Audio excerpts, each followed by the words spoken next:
Hello बच्चों,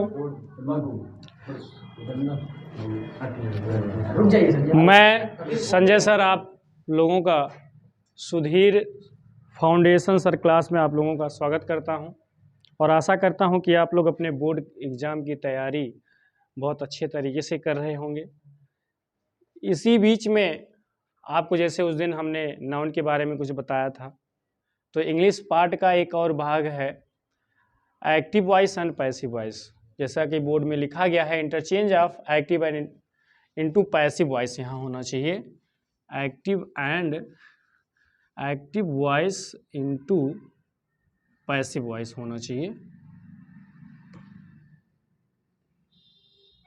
थोड़ा सा था, तो इसके लिए हम यही देखेंगे कि इसमें क्या क्या रूल लगता है। तो जैसा कि यहाँ रूल फर्स्ट लिखा गया है, ध्यान दीजिएगा आप लोग। रूल पहला क्या कहता है बेटा कि एक्टिव वॉइस का दिया हुआ सब्जेक्ट, एक्टिव वॉइस का दिया हुआ सब्जेक्ट पैसिव वॉइस में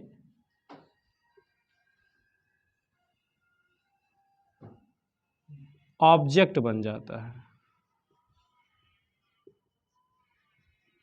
ये पहली बात है।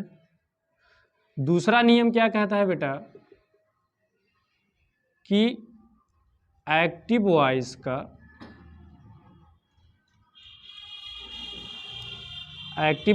का ऑब्जेक्ट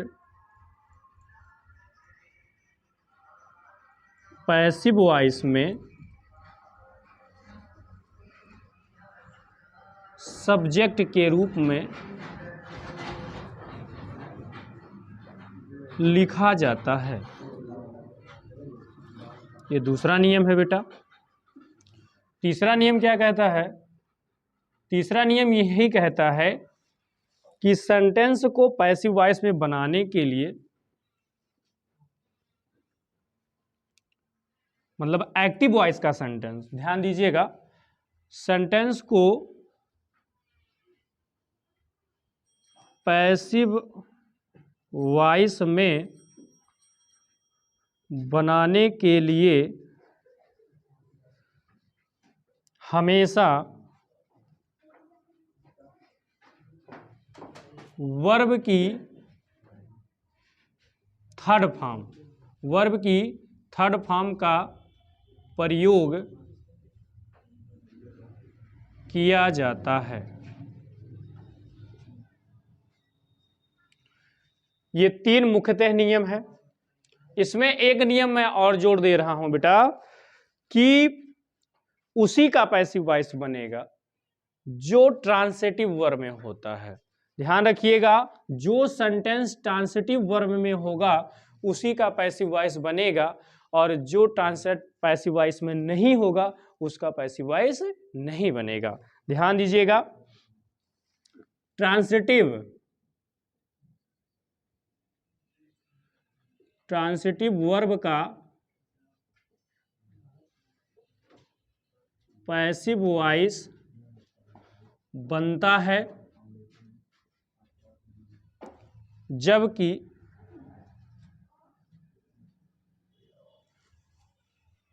यहां हम लिख दे रहे हैं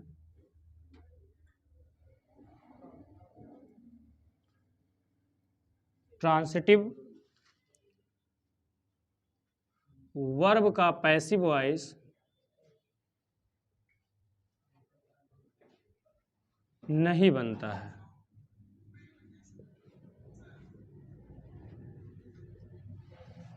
इतने नियम आपको ध्यान देना है। अब ट्रांसिटिव वर्ब आप लोग सोच रहे होंगे कि सर ट्रांसिटिव वर्ब क्या बता रहे हैं। ट्रांसिटिव वर्ब बेटा वह वर्ब होता है जिसके बाद ऑब्जेक्ट आता है, उसी को ट्रांसिटिव वर्ब कहा जाएगा। मतलब जिस सेंटेंस में ऑब्जेक्ट दिया रहेगा उसी का पैसिव वॉइस बनेगा, और जिस सेंटेंस में ऑब्जेक्ट नहीं दिया रहेगा उसका पैसिव वॉइस मुख्यतः नहीं बनता है। साफ साफ सुन लीजिए। उसके बाद और भी चीजें हैं बेटा टेंस के अकॉर्डिंग, वो भी मैं यहाँ पे लिख दे रहा हूँ। बाकी ये नियम आप लोग ध्यान दे दीजिएगा। हो सके तो स्क्रीनशॉट ले लीजिएगा ताकि नियम जो है आपको भूले ना।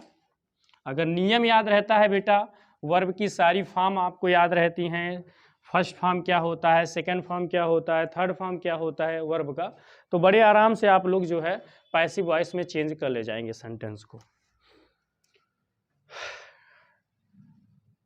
टेंस के अनुसार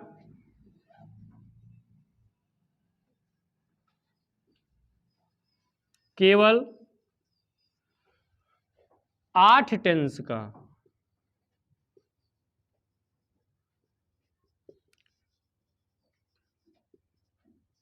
पैसिव वॉइस बनता है और बाकी 4 टेंस का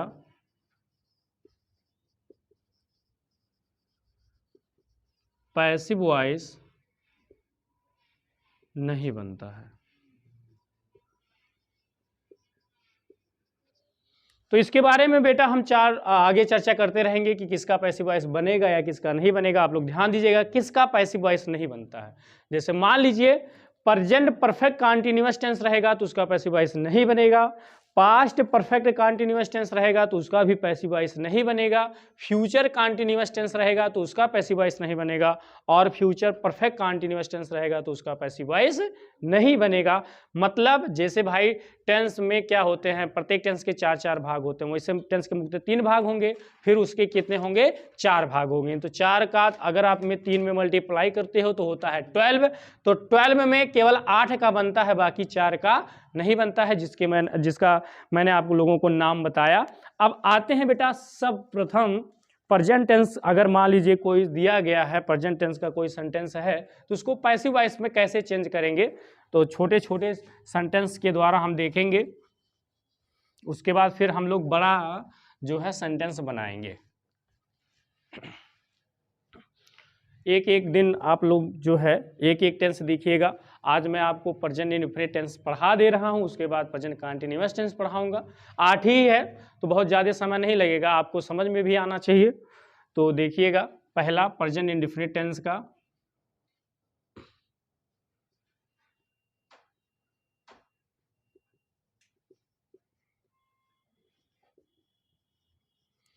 देखिएगा स्ट्रक्चर इसका, देखिए असर्टिव का,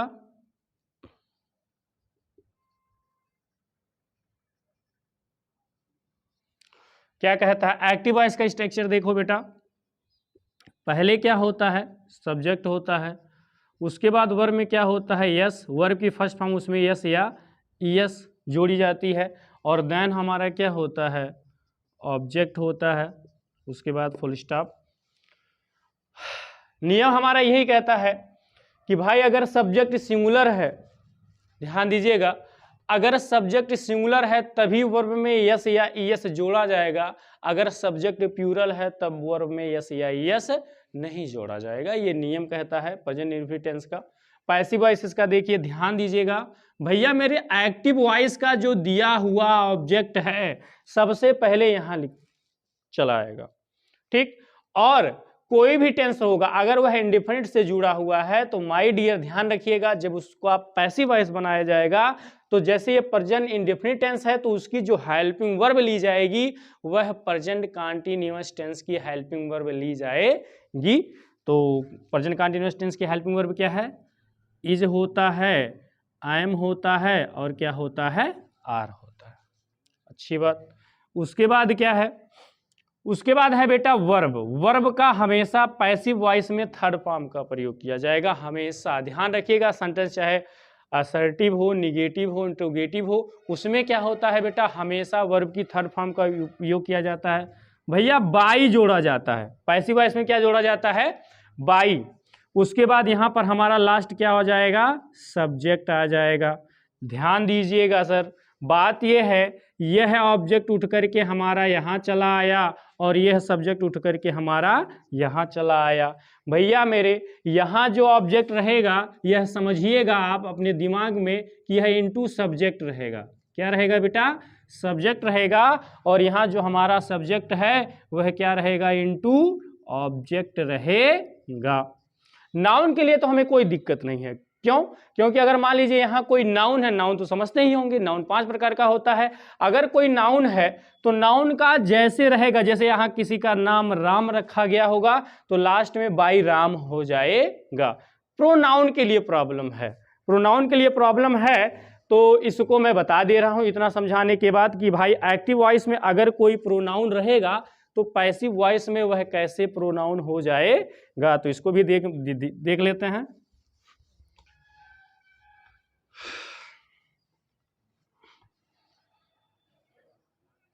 यहां ऐसे प्रोनाउन के लिए है, ये समझिएगा,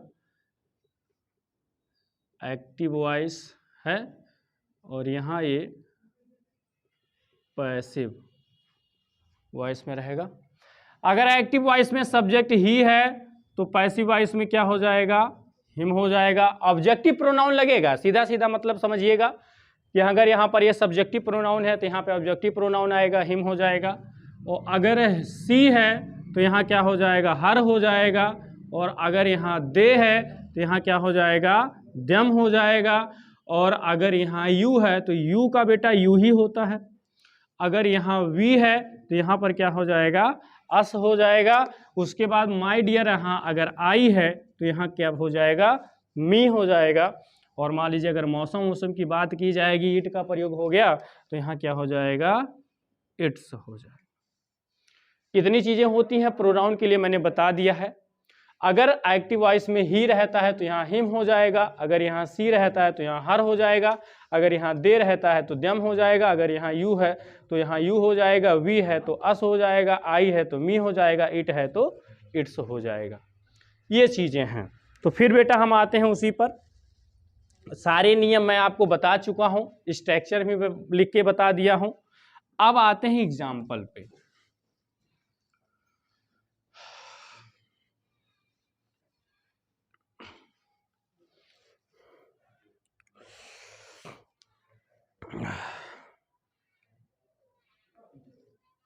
ध्यान दीजिएगा, एग्जाम्पल हमारा क्या है, छोटे सेंटेंस के द्वारा हम लोग अपना ध्यान देंगे। हमारा छोटा सेंटेंस है, मान लीजिए हम नाउन से स्टार्ट करते हैं। नाउन हमारा क्या है, अगर हम लिख दें क्या कि रीमा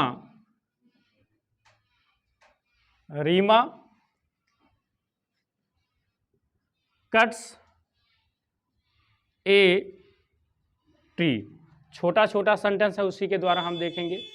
इसका मतलब क्या हुआ बेटा, अगर देखा जाए हिंदी में इसका अर्थ हुआ कि रीमा एक पेड़ काटती है।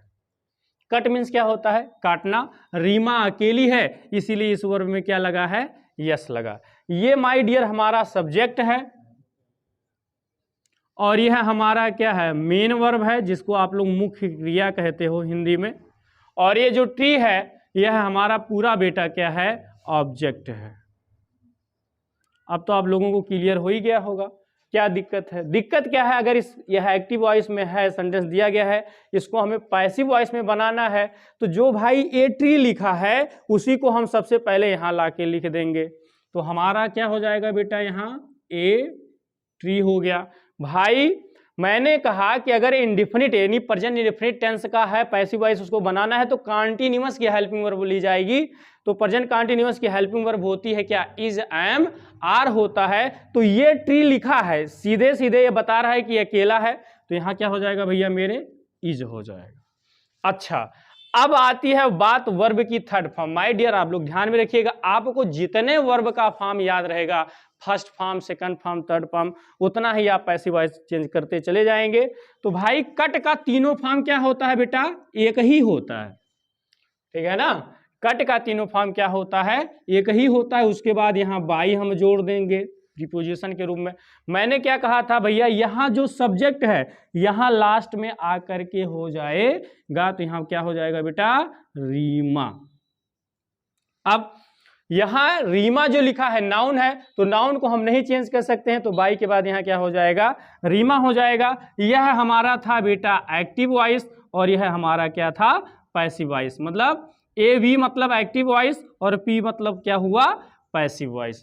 तो ये हमारा बन के ऐसे तैयार हो गया और इसी तरीके से बनाया जाता है। प्रेजेंट इंडेफिनिट टेंस का कोई भी भाई देखिए इसमें एक ही ऑब्जेक्ट था, कभी कभी सेंटेंस में क्या होता है कि दो ऑब्जेक्ट आ जाते हैं, तो उसके लिए कोई दिक्कत नहीं है, दोनों ऑब्जेक्ट में से किसी एक ऑब्जेक्ट को सब्जेक्ट बनाइए और वर्ब लिखने के बाद जो है उस ऑब्जेक्ट को तुरंत लिख दीजिए, बाकी आपका सेंटेंस सही हो जाएगा।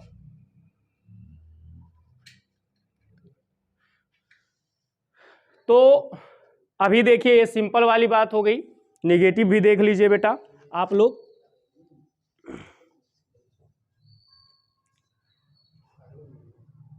तो नेगेटिव का जो है हम अगले वीडियो में आप लोगों को बताएंगे कि नेगेटिव का सेंटेंस कैसे बनेगा। हम आशा करते हैं कि हमारा ये बनाया हुआ वीडियो आप लोगों को पसंद आया होगा।